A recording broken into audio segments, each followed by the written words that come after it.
Good evening friends. आज का जो अपना टॉपिक है दोस्तों, जिस पे हमने एक टेस्ट लिया है और आप सभी ने उसका आंसर सेंड किया है, तो आप अपना यहाँ से चेक कर सकते हैं।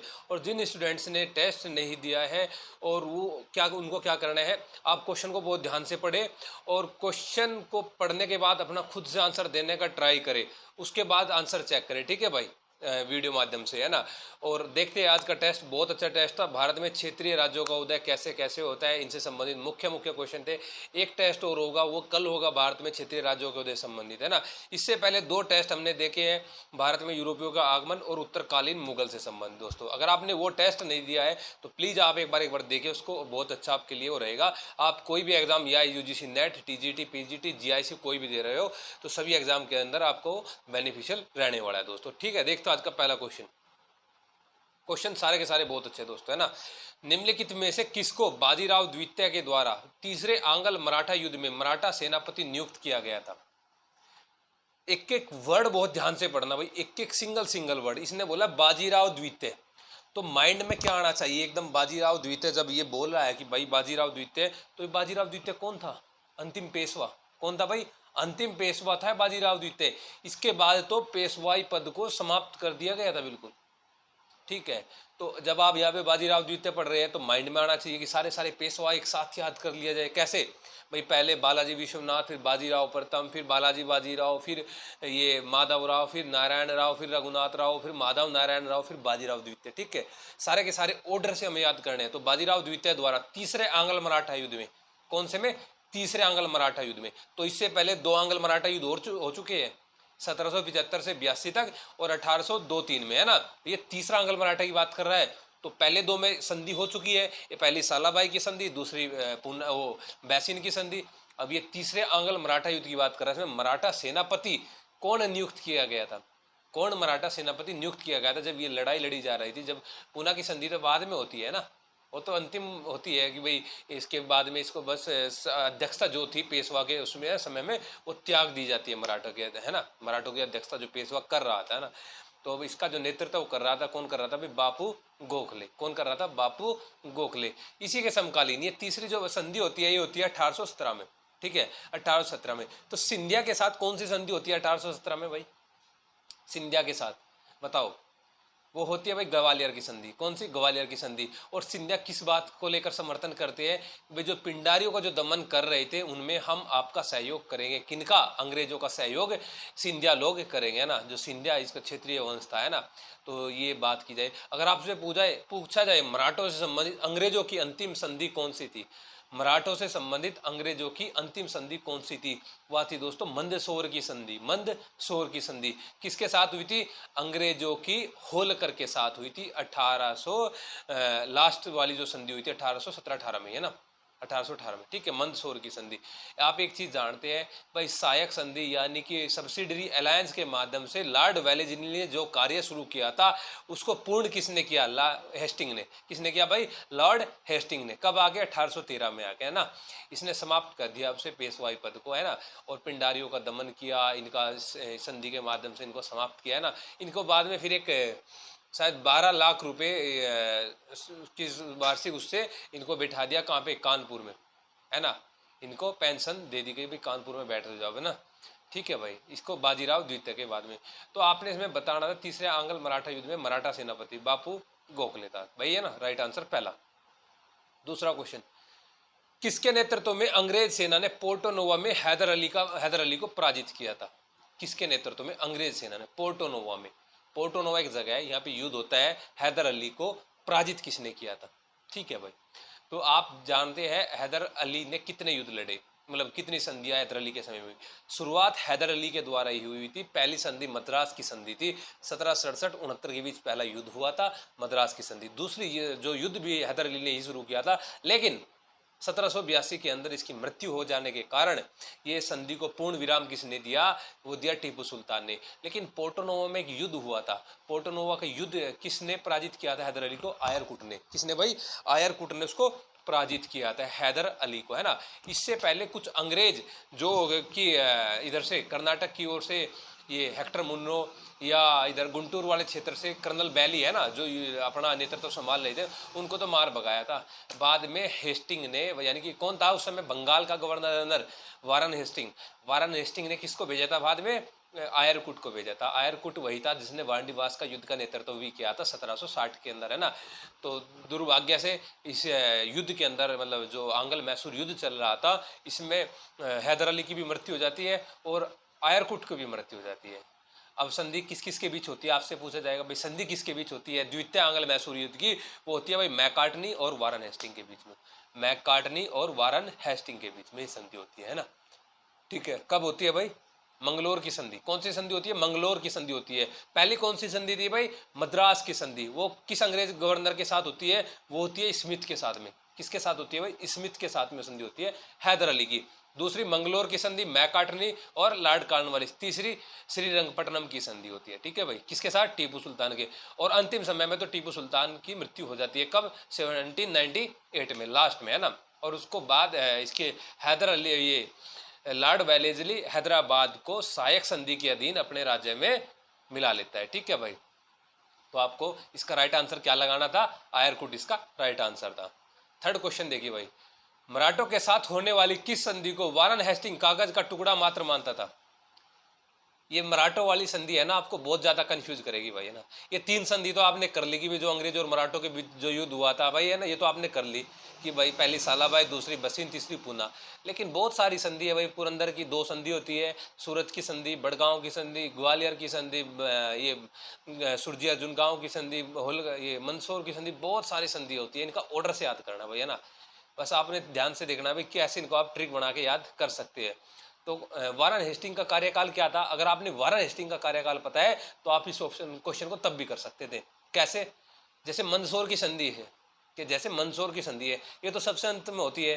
किसके साथ होती है मंदसौर की संधि? होलकर के साथ अंग्रेजों की। ये 1818 की संधि है ना। तो और वारन हेस्टिंग कब था भाई? 1773 से 1784-85 तक तो था ना। इसके बाद कॉर्नवालिस। तो इसके बीच में कौन सी संधि हुई? सुरजी अर्जुन गांव की संधि तो 1803 में हुई थी भाई। और ग्वालियर की संधि जो हुई थी वो 1816 में हुई थी। किसके साथ हुई थी? सिंधिया के साथ हुई थी, है ना। और ये पुरंदर की जो संधि है ये हुई थी भाई, पुरंदर वाली संधि हुई थी। किस किस के बीच में हुई थी पुरंदर वाली संधि? बताओ भाई, पुरंदर वाली संधि किस किस के बीच में हुई थी? ये संधि हुई थी रघुनाथ राव के बीच में। किसके बीच में? रघुनाथ राव के साथ हुई थी पुरंदर वाली संधि। और पहली जो पुरंदर की संधि हुई थी वो किसके बीच में हुई थी? वो 1665 में शिवाजी और जयसिंह के बीच में हुई थी, है ना। जिसमें से 35 किलो में से 23 किले मुगलों को देना स्वीकार किया था, है ना। 23 और 12 अपने पास रखा था, और अपने बेटे को उनके अधीन रखा गया था। 5000 की मनसबदारी उसको मिली थी, है ना। पुरंदर की संधि, है ना, वह जयसिंह के साथ हुई थी। ये बाद में पेशवाओं के साथ होती है, ठीक है भाई। नेक्स्ट क्वेश्चन, इसका राइट आंसर क्या था भाई? डी इसका राइट आंसर था। फोर्थ क्वेश्चन देखिए भाई, जब 1748 ईस्वी में अहमद शाह अब्दाली ने पंजाब पर आक्रमण किया तब उसे मुगल सेना ने सर हिंद के निकट पराजित किया। अहमद शाह अब्दाली ने भारत पर 7 बार आक्रमण किया भाई। पानीपत वाला जो युद्ध था लड़ा गया था अहमद शाह अब्दाली और मराठों के बीच में, 5 हुआ था। तो ये बोल रहा जब 1748 में आक्रमण किया तो पंजाब ने, उसने मुगल सेना ने सरहिंद के निकट पराजित किया। बिल्कुल सही बात है भाई, पराजित कर दिया था, सही बात है, ठीक है। दूसरा ऑप्शन देखो, पानीपत के तीसरे युद्ध के बाद अहमद शाह अब्दाली ने शाह आलम द्वितीय को मुगल सम्राट मानने से इनकार कर दिया। ये गलत बात है। मुगल सम्राट मान लिया था इसको, किसको? शाह आलम द्वितीय को। और इसको अपना जो वजीर किसको माना था? इसमें ऑप्शन में बताना किसको वजीर मान के गया था अहमद शाह अब्दाली, है ना। तो मुगल सम्राट तो इसको मानना था। अस्वीकार कब किया था मुगल सम्राट मानने से? अहमद शाह अब्दाली ने। अहमद शाह अब्दाली तो मराठों के साथ लड़ाई करके चला गया था, ठीक है। उसकी इनके साथ थोड़ा हुई, मुगलों के साथ बाद में, कि जैसे नादिर शाह की मोहम्मद शाह के साथ हुई थी, इसकी तो मराठों के साथ हुई थी पानीपत वाली तीसरी लड़ाई जनवरी में 1761 में, है ना। तो राइट आंसर क्या है? एक राइट आंसर इसका ना, ओनली 1। नेक्स्ट क्वेश्चन, निम्नलिखित में से कौन मुगल सम्राट द्वारा नियुक्त बंगाल का अंतिम गवर्नर था? बंगाल का अंतिम गवर्नर। आप सोच रहे होंगे बंगाल का अंतिम गवर्नर की बात, ऐसा नहीं है। जो बंगाल के बाद में शासक बनते हैं वे देखने, यहाँ पे देखने बंगाल का अंतिम गवर्नर मुगल सम्राट द्वारा नियुक्त कौन था? वो था भाई कौन? मुर्शीद कुली खान। कौन था? मुर्शीद कुली खान। कौन था भाई? मुर्शीद कुली खान था अंतिम गवर्नर। इसके बाद क्या हुआ था वहाँ पे? ये बंगाल का सूबेदार था, बाद में इसको उड़ीसा की भी सूबेदारी दी जाती है। किसको? मुर्शीद कुली खान को, है ना। और अंग्रेजों के साथ मतलब जब ये अंग्रेजों की बात को लेकर इसमें मुर्शीद कुली खान में और औरंगजेब के जो पोते थे अजीमुस्तान में किसी बात को लेकर मतभेद हो जाता है, और मतभेद होने पर इसने क्या किया? अपनी राजधानी भी परिवर्तन कर देता है। राजधानी परिवर्तन कहाँ से कहाँ करता है? ढाका से मुर्शिदाबाद। और आपसे पूछे मुर्शिदाबाद से मुंगेर राजधानी कौन करता है? वो करता है मीर कासिम। ये ढाका से मुर्शिदाबाद करता है और मुर्शिदाबाद से मुंगेर कौन करता है? वो करता है मीर कासिम। ठीक है भाई। इसने एक प्रथा भी शुरू की थी, भू राजस्व को लगान पर ठेके, भू राजस्व को लगान पर देने की प्रथा जो थी, ठेके पे देने की प्रथा, जिसको हम बोलते हैं इजारेदारी प्रथा। क्या बोलते हैं? इजारेदारी प्रथा। ये किस मुगल शासक ने भी की थी शुरुआत? जहांदार शाह ने। किसके सहयोग से? जुल्फिकार खान के सहयोग से, है ना, जहांदार शाह ने। और किसने? मुर्शीद कुली खान ने इजारेदारी प्रथा की शुरुआत की थी। और तकावी ऋण जो है ना एडवांस में दिया जाता है, तकावी ऋण इसने शुरू किया था, है ना। इसके समय में कुछ किसान विद्रोह भी हुए थे, है ना। किसान विद्रोह किस किस के नेतृत्व में हुए थे? 3 किसान विद्रोह हुए थे। आप देखते हैं कि पता है क्या मुर्शीद कुली खान के समय में किस किस ने 3 किसान विद्रोह किए थे? कमेंट बॉक्स में आंसर छोड़ना, ठीक है भाई। बंगाल का अंतिम गवर्नर था। उसके बाद तो स्वायत्त शासन किया इसने। नेक्स्ट क्वेश्चन, प्रथम आंग्ल मैसूर युद्ध में मराठे और निजाम हैदर अली के विरुद्ध अंग्रेजों के साथ थे। क्या क्वेश्चन है भाई? पहले जो आंग्ल और मैसूर युद्ध में, प्रथम आंग्ल मैसूर युद्ध में, ध्यान रखना भाई, कब हुआ था प्रथम आंग्ल मैसूर युद्ध? 1767 से 69 के बीच में। मराठे और निजाम हैदर अली के विरुद्ध अंग्रेजों के साथ थे? नहीं, प्रथम में तो इसने हैदर अली को इनको लालच दे के अपने साथ मिला लिया गया था। हैदर अली ने मराठों को भी और निजाम को भी, ठीक है। तो पहला ऑप्शन गलत। द्वितीय आंग्ल मैसूर युद्ध में मराठों और निजाम ने अंग्रेजों के विरुद्ध हैदर अली का साथ दिया ना। द्वितीय में किसका साथ दिया था? अंग्रेजों का साथ दिया था। और द्वितीय का कारण भी क्या था? जो कर्नाटक ये आंग्ल मैसूर युद्ध हुआ था, आप देखते हैं माधवराव ने 1772 में आक्रमण कर दिया था। और अब जो मद्रास की जो संधि हुई थी ना, उसमें एक शर्त रखी गई थी अंग्रेजों के साथ, अगर भाई अब कोई भी बाहरी शक्ति हमारे पे आक्रमण करेगी तो आपने सहयोग करना पड़ेगा। लेकिन अंग्रेजों ने इससे किनारा कर लिया था, है ना। क्या कर लिया था भाई? किनारा इससे अंग्रेजों ने कर लिया था, ठीक है भाई। तो कोई सा कथन ठीक नहीं है। नेक्स्ट भाई, 1763 ईस्वी में कई युद्धों में मीर कासिम को हराने वाला कौन ब्रिटिश अधिकारी था? कौन ब्रिटिश अधिकारी था जो कई युद्धों में ब्रिटिश इसको हराया मीर कासिम को? Major Hector Munro. कौन था? Major Hector Munro. अगर आपसे पूछे कि बक्सर के युद्ध में बक्सर का जो युद्ध हुआ था, बक्सर के युद्ध में मुख्य जो बागडोर संभाली थी अंग्रेजों की तरफ से, किसने संभाली थी? मुनरो ने, ठीक है। और पूछे प्लासी के युद्ध में, तो क्लाइव ने। किसने? क्लाइव ने। अगर आपसे पूछे प्लासी के युद्ध के समय बंगाल का गवर्नर कौन था? वो था कौन भाई? कौन था? रॉजर ड्रैक। कौन था भाई? रॉजर ड्रैक। और पूछे बक्सर के युद्ध के समय बंगाल का गवर्नर कौन था? वेंसीटाट। कौन था भाई? वेंसीटाट। डेट याद रखनी है, प्लासी का युद्ध कब हुआ था, पानीपत का प्रथम युद्ध कब हुआ था, द्वितीय युद्ध, डेट याद रखनी है, सन इंपॉर्टेंट नहीं है। सन का तो सभी ने पता है, 1757, 1761, 1526, है ना, 1556 सबका पता है। लेकिन अगर आपसे पूछूं भाई बक्सर का युद्ध कब हुआ था, तो वो हुआ था 22 अक्टूबर 1764 को। कब हुआ था? 22 अक्टूबर।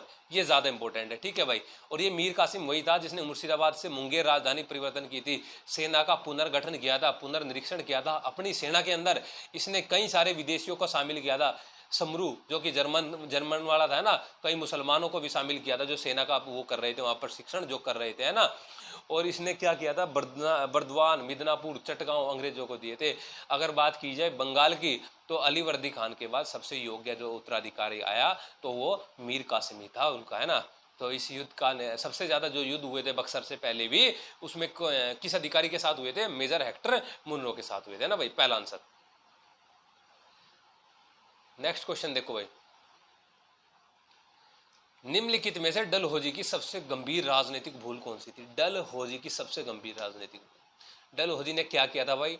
डॉक्ट्रिन ऑफ लैप्स का सिद्धांत दिया था, जिसको हम हिंदी में बोलते हैं व्यपगत का सिद्धांत, यानी कि हड़प नीति। डलहौजी का कार्यकाल क्या था? 1848 से 1856, यानी कि 1857 की क्रांति से जस्ट पहले तक किसका कार्यकाल था? लॉर्ड डलहौजी का। तो इसने क्या किया था, डॉक्ट्रिन ऑफ लैप्स के अंदर राज्यों को हड़प लिया था। तो हड़पने का क्रम आपको याद रखना है दोस्तों। अगर आप इसको छोड़ के चलते हैं तो बहुत बड़ी भूल, जिस प्रकार से इसकी तो राजनीतिक भूल थी, लेकिन आप या भी अपनी भी एक बहुत बड़ी भूल करोगे अगर आपने डॉक्ट्रिन ऑफ लैप्स का सिद्धांत नहीं याद किया, या आपने यो सहायक संधि सब्सिडरी अलायंस आपने नहीं पढ़ी है ना। तो ये एक बार आप क्रम देख लीजिए भाई। सबसे पहले सतारा, फिर आप जैतपुर, फिर संबलपुर, फिर बगाट, फिर उदयपुर, फिर झांसी, फिर नागपुर, फिर करौली, और लास्ट में कुशासन के आधार पर अवध का अधिग्रहण किया था। और अवध का शासक कौन था उस समय में? अवध का शासक पूछा जा सकता है, वाजिद अली शाह। कौन था अंतिम शासक अवध का? वाजिद अली शाह था अंतिम शासक अवध का, है ना। तो आप देखते हैं किसका क्रम याद है अवध के शासकों का, तो वाजिद अली शाह से पहला जो वहाँ पे जो शासक था उसका क्रम आप कमेंट बॉक्स में छोड़ दो। वाजिद अली शाह से पहले कौन था अवध का गवर्नर, वो शासक, नवाब, है ना, उसको छोड़ दो, है ना। शिवाजी के प्रशासन के अंतर्गत सर नौबत क्या था? शिवाजी के प्रशासन के अंतर्गत शिवाजी का अष्टप्रधान, अगर नहीं पढ़ोगे तो शिवाजी के पढ़ने का कोई फायदा नहीं है। शिवाजी का तो आपको पता है, शिवाजी का जन्म कब हुआ था, शिवाजी की माता कौन थी, शिवाजी का पिता कौन था, शिवाजी के गुरु कौन थे, 2 गुरु कौन थे, शिवाजी का प्रारंभिक जीवन कैसा था, कहाँ पे। लेकिन इंपॉर्टेंट क्या है, इसका अष्टप्रधान है भाई। क्या है? अष्टप्रधान। जिस प्रकार से कृष्णदेव राय के अष्ट दिग्गज इंपॉर्टेंट है, इसी प्रकार से इसके अष्टप्रधान है। तो अष्टप्रधान में कौन कौन से मंत्रालय थे, मंत्रालय बोल सकते हैं आज के समय में। तो अगर बात की जाए आज के समय में, अगर प्रधानमंत्री हम बोलते हैं तो प्रधानमंत्री के पैरेलल कौन था इसके समय में? तो होता पेशवा। कौन था भाई? शिवाजी के प्रशासन के अंदर कौन था भाई? पेशवा, है ना। ये प्रधानमंत्री के रूप में ही कार्य करता था इसका। और अगर बात की जाए जैसा आज के समय में वित्त मंत्री निर्मला सीतारमण अभी संभाल रही है, तो वित्त मंत्रालय किस को कौन सा वो बोलते थे वहाँ पे? वित्त मंत्रालय को क्या बोलते थे? अमात्य। कौन सा बोलता है? अमात्य वित्त मंत्रालय। और जो आज का गृह मंत्री होता है, गृह मंत्री का कार्य कौन करता था? वाक्यनवीस। कौन करता था? वाक्यनवीस। जो दैनिक कार्यों की जो देखभाल करता था, दरबार की प्रतिदिन की जो सूची वो मतलब निगरानी रखता था, उसको कौन बोलता था? वाक्यनवीस, है ना। ये आपको याद रखना है भाई, वाक्यनवीस किसको बोलते हैं, अमात्य किसको बोलते हैं, है ना। विदेश मंत्री को क्या बोलते हैं? विदेश मंत्री को बोलते हैं सुमंत। क्या बोलते थे? सुमंत। और जो पत्राचार विभाग संभालता था उसको क्या बोलते थे? चिटनीस। पत्राचार विभाग को संभालने वाले को क्या बोलते थे भाई? चिटनीस बोलते थे, है ना। और मैंने सरनोबत पूछा, ये आपने बता दिया। पैदल सेना अधिकारी जो भर्ती हुई, जो संगठन जो करे था, उसको ये बोलते हैं। पंडित राव, जो धार्मिक कार्यों से संबंधित जो रखे था, पंडित राव बोलते हैं। और न्यायाधीश कौन था? न्यायाधीश जो न्याय रख रहता है ना, जो दीवानी अधिकार जिसके पास था वो न्यायाधीश था। तो ये शिवाजी के अष्टप्रधान थे दोस्तों, आपने याद कर ली होगी। दोबारा बताऊं, पेशवा, अमात्य, वाक्यनवीस, सुमंत, और सुमंत के बाद था भाई चिटनीस, सरे नौबत, और पंडित राव, और लास्ट का न्यायाधीश। ठीक है, ये याद कर लो। तो सरनोबत क्या था? पैदल सेना अधिकारी। नेक्स्ट क्वेश्चन, आंग्ल मराठा युद्ध के दौरान निम्नलिखित में से कौन सी संधि सबसे अंत में संपादित हुई थी? संधि नहीं करोगे तो मराठा करने का फायदा नहीं है भाई। अगर संधि नहीं करोगे तो मराठा करने का फायदा कुछ नहीं है। तो सिंधिया के साथ ग्वालियर की संधि, ये तो 1816 में होती है, सबसे लास्ट तो नहीं है। होलकर के साथ मंदसौर की संधि, हाँ सबसे लास्ट है होलकर के साथ। इसके बाद एक और देख लो, बाजीराव द्वितीय के साथ पुणे की संधि, ये 17 में हो जाती है। इसके बाद होती है होलकर की संधि। और सिंधिया के साथ सुरजी अर्जुन गांव की संधि, ये तो जहाँ पे इनकी मराठों की जो खिचड़ी पक रही है ना संधियों की, वहाँ पे है ये अर्जुन गांव की संधि, यानी कि 1803 के अंदर। ये 1802, 3, 4, 5 में, इसमें कई सारी मराठों की संधियाँ है। याद करो इनको, है ना, सभी को बहुत अच्छे से। ठीक है, तो सुरजी अर्जुन गांव वाली सिंधिया 1803, और ग्वालियर वाली 1816 वाली, है ना, जहाँ पिंडारियों का दमन करने में सहयोग करते हैं अंग्रेजों का। कौन? सिंधिया।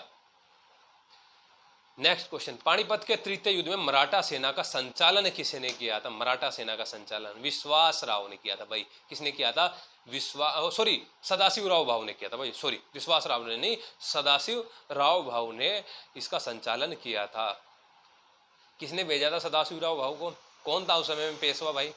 बालाजी बाजीराव। बालाजी बाजीराव, यानी कि बाजीराव प्रथम का बेटा बालाजी बाजीराव, और इसका बेटा ये था सदाशिव राव। ठीक है भाई, आई बात समझ में? ये मैंने आपको ऑर्डर सबसे पहले ही बता दिया था पेशवा का। तो आप इसको वैसे भी लगा सकते हैं, मतलब अगर आपको जानकारी है इसका ना, कर्म का, या पता है पानीपत का युद्ध कौन था। ठीक है, निम्नलिखित में से किसके मध्य 1731 ईस्वी में वारना संधि हुई थी? वारना की संधि मराठों की संधि निजाम के साथ संधि, ठीक है। तो वारणा संधि किसके साथ हुई थी भाई? कोल्हापुर के संभाजी जो छत्रपति थे और सतारा के साहू जो छत्रपति थे, इनके बीच वारणा की संधि हुई थी, ठीक है। इन दोनों के बीच में प्रतिद्वंदिता चली आ रही थी। जिस समय मोहम्मद आजम ने, ना कि मोहम्मद मुअज्जम ने, है ना, ना कि बहादुर शाह ने, आजम ने साहू को कैद से छोड़ दिया था। क्यों छोड़ दिया था? कि दक्षिण में जाएंगे, आपस में टकराएंगे, छत्रपति साहू और ये ताराबाई के इनमें आपसी टकराव होगा, और हुआ भी आपसी टकराव, है ना। वो अपने बेटे को बनाना चाहती थी। तो ये साहू के समय में फिर कौन आ गया था जो मुखिया वागडोर जिसने संभाली, जो इसने सारे के सारे जो मुख्य अधिकारी थे जैसे कान्होजी आंगड़े वगैरह को अपनी तरफ मिलाया, सेनाकृत्य का पद का गठन किया। तो कौन था वो? बालाजी विश्वनाथ ब्राह्मण, है ना। तो वो पहला सेनापति, वो सॉरी पहला पेशवा भी बना था, है ना। तो उसके बाद इसका बेटा योग्य पिता का, योग्य बेटा ने कमान संभाली, और ये जो कोल्हापुर के संभाजी छत्रपति और साहू के बीच में जो संधि कराई थी, मुख्य जो रोल रहा था वो किसका रहा था? बाजीराव प्रथम का। किसका? बाजीराव प्रथम का, ठीक है भाई। अब से इसने पूरे के पूरे महाराष्ट्र का स्वामी स्वीकार कर लिया था। बोला भाई हम आपके कार्यों में कोई भी हस्तक्षेप नहीं करेंगे, ठीक है। वारणा की संधि, संगोला की संधि कब हुई थी भाई? कमेंट में बताना। नेक्स्ट क्वेश्चन, ये 4 युद्ध दिए है, 4 संधि दी है, संबंधी संधि को क्रम से लगाइए। इनमें से बताना, सही कूट बताना कौन सा। तो पहला ऑप्शन है द्वितीय कर्नाटक युद्ध, दूसरा कर्नाटक युद्ध। तो दूसरे कर्नाटक युद्ध यानी कि इसके सामने है पेरिस की संधि। तो दूसरे कर्नाटक युद्ध में तो भाई पौंडीचेरी की संधि हुई थी 1755 में, पेरिस की संधि जो 1763 में हुई थी। तो पहला तो गलत है। द्वितीय आंग्ल मैसूर युद्ध, मद्रास की संधि। अरे नहीं भाई, द्वितीय आंग्ल मैसूर युद्ध में मंगलोर की संधि हुई थी। मद्रास की संधि तो पहले युद्ध में हुई थी, 1769 में संधि हो गई थी ना, हुई थी आंग्ल मैसूर में, लेकिन पहली थी। दूसरी कौन सी? मंगलोर। अच्छा, तीसरा है तृतीय आंग्ल मैसूर युद्ध। तृतीय आंग्ल मैसूर युद्ध में श्रीरंगपट्टनम की संधि हुई थी, मंगलोर वाली तो दूसरी थी। तो पहला भी गलत, दूसरा भी गलत, तीसरा भी गलत। तो चौथा देख लो एक बार भाई, चौथा सही होना चाहिए, नहीं तो क्वेश्चन गलत होगा। प्रथम आंग्ल मराठा युद्ध, अंग्रेजों और मराठों के बीच में 1775 से 82 तक युद्ध चला जा रहा था, और इसमें जो नेतृत्व जो संधि हुई थी सालाबाई की, मराठे इनका साथ देना शुरू कर दिया था ना, ठीक है। तो चौथा ऑप्शन ठीक है। नेक्स्ट क्वेश्चन है भाई, 14 क्वेश्चन है ना। तो 14वें क्वेश्चन में क्या है भाई? ये अंग्रेजों और मराठों के बीच में कई सारी संधि, यहाँ भी एक खिचड़ी पक रही थी। एक खिचड़ी 1802-3 के समय में, और एक खिचड़ी है 3-4 संधियों के बीच में ना। तो इनको कर दो भाई, है ना, इनको ऑर्डर से लगा दो। कौन कौन सी? बड़गांव, पुरंदर, सूरत, सालाबाई। तो आपने पता है सबसे लास्ट में तो सालाबाई की हुई थी। सालाबाई के बाद तो 1800 के बाद ही गई इनकी संधि अंग्रेज में। 1800 से 1882 से और 1900 के बीच में कोई संधि नहीं हुई मराठों की। तो ये तो आपने याद रखना। तो सालाबाई की सबसे अंतिम संधि थी। अब ये 3 याद रखनी है, बड़गांव, पुरंदर और ये सूरत की संधि, है ना। तो इनमें सबसे पहले कौन सी होती है? सूरत की संधि होती है। कब होती है भाई? 75 में होती है। किस किस के साथ होती है? वो होती है रघुनाथ राव की। किसके साथ होती है? रघुनाथ राव के, सूरत की संधि, सॉरी भाई, है ना। और जो ये बड़गांव वाली संधि होती है, इससे पहले हाँ पुरंदर की संधि होती है। पुरंदर की संधि होती है, ये किसके बीच में होती है? माधव नारायण राव और अंग्रेज के बीच में। सॉरी, मैंने शायद पहले पुरंदर की संधि में रघुनाथ राव बोल दिया ना, तो उसमें कौन था? माधव नारायण राव था। सूरत की संधि में था रघुनाथ राव, है ना। रघुनाथ राव ये जो षड्यंत्रकारी था इनका ना, ये सूरत की संधि में था। माधव नारायण राव था इसकी पुरंदर की संधि में, और लास्ट बड़गांव की, और लास्ट सालाबाई, ठीक है। तो ये क्रम था, यानी कि इसका क्रम क्या बैठा भाई? तो 3 2 1 4, 3 2 1 4, यानी कि पहला इसका राइट आंसर भाई। नेक्स्ट क्वेश्चन है भाई, प्रथम आंग्ल मैसूर युद्ध की पूर्व संध्या पर निम्नलिखित में से कौन त्रिकूट में सम्मिलित नहीं था? प्रथम आंग्ल मैसूर युद्ध की पूर्व संध्या में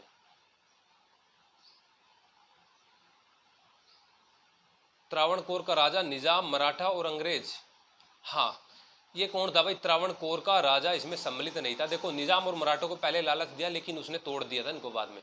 उसने इनको हैदर अली ने तोड़ दिया था इनसे, है ना, लालच दे के मराठों को और निजाम को अपनी तरफ मिला लिया था ना। दूसरे में लड़े थे उनकी तरफ से, और तीसरे में, ठीक है भाई। तो राइट आंसर ए इसका। नेक्स्ट क्वेश्चन है भाई, आंग्ल मराठा युद्ध के संबंध में निम्नलिखित कथनों पर विचार कीजिए। अंग्रेज और मराठा के, और हम विचार करना शुरू कर देते हैं, लेकिन ये नहीं देखते विचार सही पे करना है या गलत पे करना है। यहाँ गलत पे विचार करना है भाई, है ना। पहला ऑप्शन है कि मराठों के उत्तराधिकार की लड़ाई में अंग्रेजों को उनके आंतरिक मामलों में हस्तक्षेप का मौका मिला।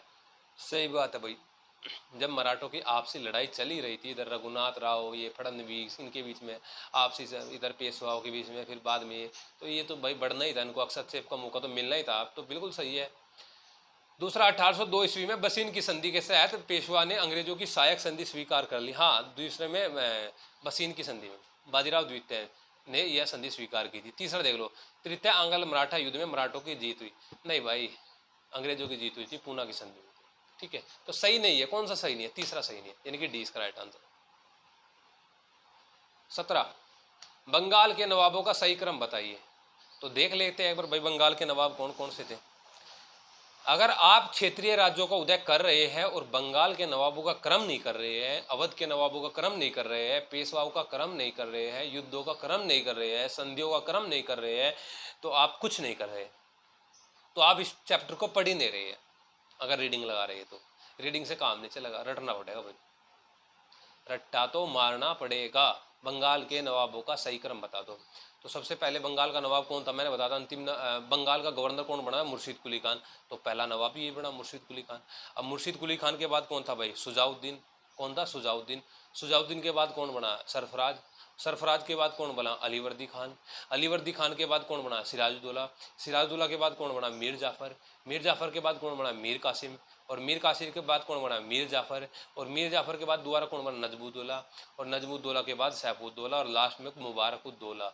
तो इसका सही क्रम देख लेते हैं एक बार, क्या है? मुर्शीद कुली खान, सुजाउद्दीन, यानी कि 4 2 3 1, 4 2 3 1। भाई ये ऑप्शन बिल्कुल गलत है, चारों के चारों ऑप्शन गलत है। इसमें जो क्रम बनना था वो 4 2 3 1 का बनना था, है ना? ये नहीं बन पाया, ये बाय द मिस्टेक हो गया ना। तो इसका आपका जो सही आंसर आना था 4 2 3 1। ठीक है भाई। 17 का 18 क्वेश्चन देखिए, अवध के नवाबों का सही क्रम बताइए। मैंने वही क्वेश्चन डाले हैं भाई जहाँ से एग्जाम में हमेशा क्वेश्चन पूछे जाते हैं। ज़्यादा इधर उधर के क्वेश्चन मैंने कोशिश किया है कि भाई ज़्यादातर क्वेश्चन वही डाले जाए जो एग्जाम में हमेशा पूछते हैं। तो बता दीजिए इनका भी क्रम, जिस प्रकार से आपने बंगाल का बताया तो अवध का बता दीजिए। तो क्या कर रहा मैं अवध का भाई? सबसे पहले मैंने बताया सादत खान, ये दो थे सादत खान, एक प्रथम एक द्वितीय। ये प्रथम की बात कर रहा हूँ मैं ना, सादत खान प्रथम।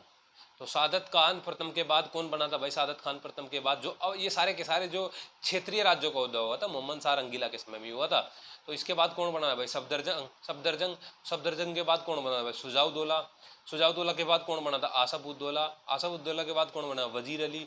वजीर अली के बाद कौन बना था भाई? वो सादत अली खान द्वितीय, और फिर गाजिउद्दीन हैदर अली द्वितीय। गाजिउद्दीन हैदर अली द्वितीय के बाद कौन बना था भाई? वो बना था भाई नसरुद्दीन। कौन बना? नसरुद्दीन हैदर, है ना? और फिर नसरुद्दीन हैदर की मोहम्मद अली, और मोहम्मद अली के बाद अमजद अली, और लास्ट वाजिद अली। अब आपसे क्वेश्चन क्या बनता है? क्वेश्चन ये बनता है, आपसे पूछ लिया जाएगा इमामबाड़ा का निर्माण इनमें से किसने किया था? ठीक है। जब त्रिगुट बना था बक्सर के युद्ध में, उनमें से कौन था? या आपसे पूछ लिया जाएगा लखनवी तहजीब किसके समय में शुरुआत हुई थी? या आपसे पूछ लिया जाएगा अंतिम कौन था जब अवध के कुशासन के तौर पे? ठीक है।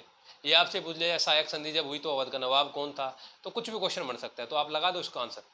क्या लगाओगे? देखो भाई, क्या लगाओगे इसका आंसर? शुरुआत हो रही है 1 से, 1 2 3 4, ये तो यही क्रम बन गया, पहला इसका राइट आंसर है ना। 18th का। 19th क्वेश्चन देखो भाई, 19th क्वेश्चन क्या है कि बक्सर की लड़ाई ने अंग्रेजों को भारत में अपना राज्य स्थापित करने की कुंजी प्रदान की। बक्सर की लड़ाई ने, बिल्कुल सही बात। बक्सर की लड़ाई यानी कि 22 अक्टूबर 1764 में अंग्रेजों को भारत में अपना राज्य स्थापित करने की कुंजी प्रदान की, बिल्कुल सही बात है। दूसरा ऑप्शन, 1765 में इलाहाबाद की संधि ने ब्रिटिश को बंगाल में अपना राज्य स्थापित करने में मदद की। हाँ बिल्कुल भाई, द्वैत शासन यहाँ से शुरू हो गया था, क्लाइव दोबारा से आ गया था, गवर्नर जनरल दीवानी अधिकार इनको मिल गया था। किसने दे दिया था? वो तो अगर मुगल की बात की था शाह आलम द्वितीय ने, है ना, इनको दीवानी अधिकार दे दिया था। ठीक है भाई, ठीक है भाई। तो ये दोनों के दोनों कथन सही है, तो पहला और दूसरा दोनों ही सही है, यानी कि सी इसका राइट आंसर। 20th क्वेश्चन, बहुत अच्छा क्वेश्चन है भाई, बहुत अच्छे क्वेश्चन दे रखे हैं मैंने, है ना। अपनी खुद से तो ये सोचा कि भाई अच्छे हैं और आपको इसका फ़ायदा भी मिलेगा। अब आपके हाथ में, आप इसको कितना फॉलो करते हैं, है ना, कितना अपने दोस्तों के साथ सेंड करते हैं, कितना इसको शेयर करते हैं, कितना लाइक करते हैं, कितना कमेंट करते हैं, ये तो आपके हाथ में है ना। अपना काम तो भाई देखो आपके लिए टाइम निकालना है, बहुत इंपॉर्टेंट टाइम। ठीक है, तो कर दिया करो इसको शेयर वेयर थोड़ा बहुत, है ना। तो देख लेते हैं भाई क्वेश्चन, समय के साथ बदलने की उसकी इच्छा के प्रतीक थे एक नए कैलेंडर को लागू करना। तो आप कहीं से भी एक पॉइंट उठाइए और टिप कर दीजिए, कैलेंडर क्यों किसने लागू किया था? सिक्के ढलाई की नई प्रणाली काम में लाना, माप तोल के नए पैमाने को अपनाना। अब तक तो आप समझ गए होंगे। उसकी एक अत्यंत प्रिय उक्ति थी कि शेर की तरह एक दिन जीने से बेहतर है कि भेड़ की तरह लंबी जिंदगी जीना अच्छी नहीं है। ये पेड़ लिखा गया है, बाय द वे, मिस्टेक होगी, सॉरी, है ना। तो किसने किसने भाई? गिद्दड़ की तरह, है ना, गिद्दड़ की तरह आना था ना, गिद्दड़ की तरह लंबी जिंदगी जीना अच्छा नहीं है। किसने बोला था ये बोला था टीपू सुल्तान ने। टीपू सुल्तान ने तृतीय संधि श्रीरंगपट्टनम के बाद अपने 2 बेटों को भी ये इनके साथ इसके पास गिरफ्त में रखा था भाई। क्यों? पूरे पैसे नहीं अदा कर पाया था। तो उसके बाद इसने अपनी सेना का पुनर्गठन किया, अपने दूतों को भेजा विदेशों के अंदर, है ना, प्रशिक्षण लिया विदेशों से, फ्रांसीसियों के जैकोबिन क्लब की सदस्यता ग्रहण की, अपने आप को नागरिक टीपू कहने लगा था, ठीक है, और बाद में मृत्यु हो गई। तो कौन था इसका right answer? Tipu Sultan. Next question, महाराजा रणजीत सिंह के संबंध में कथनों पर विचार करें। कर दिया है भाई विचार। विचार किस पे करना है? सही पे करना है, गलत पे करना है? भाई सही पे करना है, ठीक है। क्या कथन है? पहला, इन्होंने सतलुज नदी के पश्चिम के सभी सिख प्रधानों को अपने अधीन कर पंजाब में अपना नया राज्य कायम किया। सही बात है, सतलुज नदी के पश्चिम के सभी सिख प्रधानों को अपने अधीन करके पंजाब पर अपना, बिल्कुल सही बात है। दूसरा, इन्होंने जीते हुए क्षेत्रों में मुगल भू राजस्व व्यवस्था के स्थान पर एक नई व्यवस्था प्रारंभ की। नहीं नहीं, भू राजस्व व्यवस्था के स्थान पर नई व्यवस्था नहीं, जो चली आ रही थी 50% ये कर लेता था, वही इसने व्यवस्था, भू राजस्व व्यवस्था वही रही है ना, नई व्यवस्था इसने नहीं की। और नेक्स्ट ऑप्शन है, इनकी फौज में केवल 6 लोग ही शामिल थे। ओह सॉरी, चलो अगर आपने यही इसका भी आंसर वही है कि 6 नहीं थे, बहुत ज़्यादा, लेकिन यहाँ पे आना था सिख लोग ही शामिल थे। क्या थे? सिख लोग ही शामिल थे, क्वेश्चन ये था, है ना।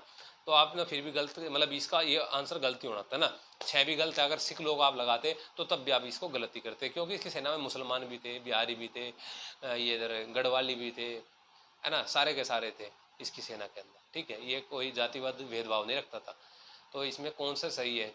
तो तीसरा तो गलत है, दूसरा भी सही है, तो पहला पहला सही है, यानी कि किसका, ये इसका राइट आंसर है।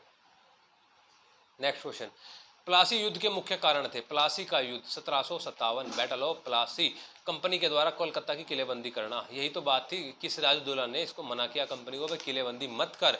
ये नहीं माना। मान कौन गया? फ्रांसीसी मान गए, लेकिन ये नहीं माने, है ना। और अलीवर्दी खान कह के गए थे भाई ये तीनों जो यूरोपियन शक्ति उस समय में है, पुर्तगाली, फ्रांसीसी और ये अंग्रेज, इनमें सबसे खतरनाक है अंग्रेज, इनसे निमटना, है ना। तीनों को एक साथ निपटाने की भूल मत करना। कौन बोल के गया था? नानाजी बोल के गए थे सिराजुद्दौला को। कौन? नानाजी कौन थे? अलीवर्दी खान। ये बेचारे को समय नहीं मिला। पहले तो आपसी संघर्ष में उलझा रहा, अपनी मौसी के साथ, मौसी के लड़के के साथ, घसीटी बेगम के साथ, शौकत जंग के साथ, है ना, जो पूर्णिया के नवाब और ढाका की थी, है ना। फिर उसके बाद ये क्लाइव ने सांस नहीं लेने दिया, तो ये किलेबंदी करता रहा, इसने युद्ध किया। वो घटना जो आप देखते हैं प्लासी वाली की, इतने लोग मारे, ये काल कोठरी वाली हालवेट ने घटना की उल्लेख किया, है ना। तो पहला ऑप्शन क्या था? सही है। दूसरा, कोलकाता आने वाले भारतीय माल पर कंपनी के द्वारा भारी महसूल कर लगाना, ठीक है, ये भी सही बात है भाई। तीसरा, सिराजुद्दौला के द्वारा बाजार की अंग्रेजी फैक्ट्री पर कब्जा करना। हाँ भाई, तीनों ही कारण थे प्लासी के युद्ध के कारण, तो तीनों के तीनों ऑप्शन इसके सही है, पहला, दूसरा और तीसरा, ठीक है भाई। 23 क्वेश्चन, मीर जाफर के बाद अंग्रेजों ने मीर कासिम को बंगाल का नवाब बनाया। हाँ भाई, पहले मीर जाफर को बनाया सिराजुद्दौला के बाद, फिर मीर कासिम को बनाया, फिर मीर जाफर को बनाया, ठीक है। ये बंगाल के नवाब का नाम है, पहले मीर जाफर, फिर मीर कासिम, फिर मीर जाफर, ठीक है। दूसरा देखो, मीर कासिम ने बंगाल में आंतरिक व्यापार पर लगने वाले सभी महसूल कर खत्म कर दिए, सही बात है। तीसरा, मीर कासिम ने यूरोपियन तर्ज पर एक आधुनिक और अनुशासन सेना खड़ी करने का प्रयास किया।